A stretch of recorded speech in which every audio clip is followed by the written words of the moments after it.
minutos, o Aedes aegypti está fazendo estragos aqui na nossa cidade, na nossa região. A atenção está focada na batalha contra a dengue, né? Um sério problema de saúde, mas a Sociedade de Medicina e Cirurgia de Campinas emitiu um alerta sobre os riscos da chikungunya chegar com mais força à região.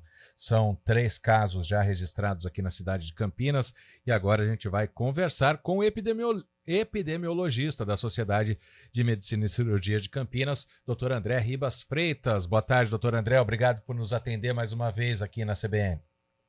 É um grande prazer estar com vocês e eu que agradeço o convite. Bom, a chikungunya também ela merece tanta atenção. A gente sabe que o vírus dela, né, depois da picada do Aedes aegypti, ele tem efeitos muitas vezes mais fortes do que da dengue, mas existe também um temor sobre epidemia aqui na nossa região, já que tem 3 casos todos importados, doutor André? Olha, nesse momento não há nenhuma evidência da transmissão dele na região, certo?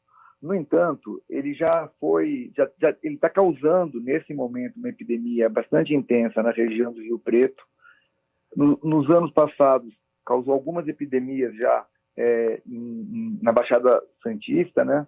Em Santos, Praia Grande. E no ano passado também teve uma epidemia bastante significativa em Barretos. Isso apenas para citar o estado de São Paulo. Minas Gerais está enfrentando pelo 2º ano consecutivo uma intensa epidemia de chikungunya e que é transmitida pelo mesmo vetor. Então, dada a possibilidade de uma pessoa chegar aqui no município em período de viremia, né? Período que a gente fala que é o período em que o vírus está na circulação, existe a possibilidade, sim, dele se transmitir aqui. E, portanto, é importante que todos fiquem em alerta, né? Com certeza. Doutor Tayla aqui falando, boa tarde. Bom, eu queria falar um pouquinho sobre os sintomas, né, da chikungunya e da dengue, são bem parecidos, acho que é até difícil diferenciar algumas vezes, né, sintomas aí da chikungunya e da dengue, mas em alguns casos, como por exemplo na chikungunya, a dor no corpo pode ser mais intensa, né? Como que o paciente pode diferenciar e pode suspeitar aí, né, ter esse sinal de alerta de uma possível infecção por chikungunya? Veja, essa questão é muito importante. Existe uma grande sobreposição clínica. As duas doenças se parecem muito, né? E tem vários trabalhos demonstrando que mesmo um profissional experiente, ele tem uma capacidade bem pequena de diferenciar uma doença da outra. Tem alguns casos extremos que são mais fáceis de identificar. Então, um paciente que tem muita dor articular, a gente sempre vai pensar no chikungunya. Agora, a grande questão é que tem alguns pacientes de chikungunya que não têm uma dor tão intensa assim, e alguns pacientes que têm dengue também têm dor articular. Então, a recomendação geral, né, para se diferenciar o chikungunya da dengue é de que todo paciente que tiver febre associada à dor articular, ele seja investigado tanto para dengue como para chikungunya, para que a gente consiga identificar precocemente a introdução, né, e o paciente possa ser tratado adequadamente. O senhor citou aí a questão da dor nas articulações, né? Inclusive informações do Devisa, que é um departamento de vigilância de saúde aqui em Campinas, apontam aí que 8% dos pacientes com suspeita de dengue relatam também dores nas articulações, ou seja, é bem difícil mesmo de diferenciar, né, doutor? Então, uma vigilância adequada, seria importante que esses 8% de pacientes com suspeita de dengue que tiveram dor articular, eles fossem investigados para chikungunya, né? Porque a gente tem uma situação em Campinas em que, em razão da epidemia, a maior parte dos casos de dengue não estão sendo investigados laboratorialmente para confirmação do caso. Eles estão sendo encerrados por critério clínico epidemiológico. No entanto, esses pacientes que mantêm dor articular, eles precisariam ser investigados para o chikungunya, né, para verificar se não se trata de um caso de chikungunya. Doutor André, o fato de os 3 casos aqui de Campinas serem importados, né? Mas os endereços, né, as cidades que você já citou na primeira resposta aí, significa que nesse momento ainda não tem a circulação desse vírus na região de Campinas ou ainda, vamos dizer, fortuitamente não tivemos casos aqui? Olha, é uma questão muito importante, viu? Porque, assim, nós tínhamos anteriormente um conceito de que todas as epidemias de chikungunya elas eram bastante explosivas.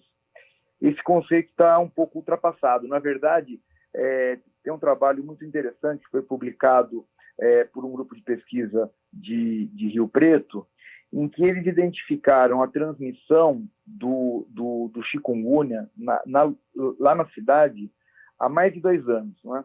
Então, desde 2021, ele estava circulando no município, só que ele foi identificado através de uma vigilância ativa, que era em pacientes que faziam parte de um estudo para arbovírus em geral.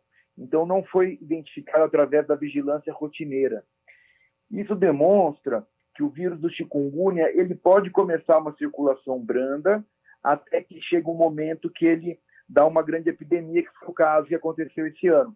Eles, depois de praticamente 3 anos de circulação oculta, começaram no final do ano passado com uma epidemia bastante significativa. Doutor, eu queria fazer uma pergunta em relação à diferença aí do diagnóstico. O senhor citou que tem o diagnóstico da dengue, que muitas vezes é feito ali por baixa de plaquetas, né, pelo hemograma. Agora, no caso da chikungunya, tem que ser uma análise aí com o laboratório para confirmar a doença, né? Qual que é essa diferença? Olha, inclusive assim, você citou o hemograma, né? O hemograma, ele contribui para a diferenciação da dengue e do chikungunya. Agora, também o hemograma do chikungunya, em alguns casos, pode apresentar plaquetopenia e também, em alguns casos, o chikungunya pode levar à leucopenia, que é um outro achado muito comum no hemograma de dengue. Então, para diferenciar um paciente do outro, é necessário ou um exame de RT-PCR, né, que é um exame de biologia molecular, que é feito logo nos primeiros dias do sintoma, ou o exame de anticorpos, né, que a gente vai identificar os anticorpos formados contra o vírus, que é o IgM, ou também conhecido como sorologia, de maneira mais geral.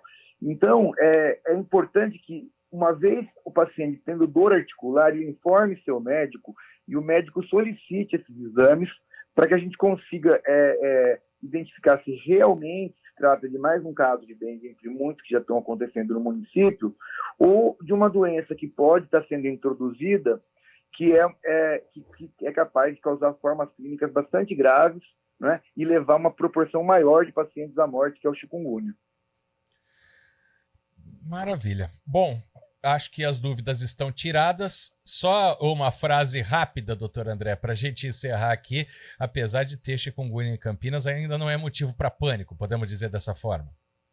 Olha, não é motivo para pânico de maneira nenhuma. A ideia da Sociedade de Medicina não foi criar nenhum tipo de medo ou nenhum tipo de pânico, nem na população, nem na classe médica, mas sim alertar para que se mantenha atentos, né, para poder investigar e identificar precocemente a circulação desse vírus, tratar adequadamente os pacientes e saber também que a qualquer momento ele pode vir a ocorrer no município, em razão do fato de estarem vários municípios perto de Campinas tendo ocorrência desses casos, né?